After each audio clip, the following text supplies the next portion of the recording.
ओडिशार जड़े बरपुत्र को आम हरइचु जड़े स्पष्टवादी नेता ओडिशा राजनीति रे से नुआ नुहंती सी होउछंती बहु पुराना 1977 मसीह से विधानसभा को आसथिले जो समय रे सबु किछि से देखिछंती इमरजेंसी सिचुएशन ठू आरंभ करके सबु परिस्थिति भितर जाइछंती एवं सी एभली एक नेता थिले से निजको मध्य क्रिटिसाइज करिवार केबे पछौ नथले तेणु प्रत्येकटी कथारे तांकर स्पष्टवादिता थिला एवं तांकर जो भली भावरे जने भल पार्लियामेंटेरियन भावरे तांकर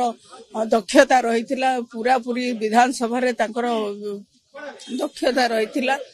से भली एक राजनेता एवं लोकप्रिय नेता जे जगतसिंहपुर जिल्लार जने लोकप्रिय नेता से ओडिशार जने लोकप्रिय नेता को आमे हरैछु आमे समस्त दुखित।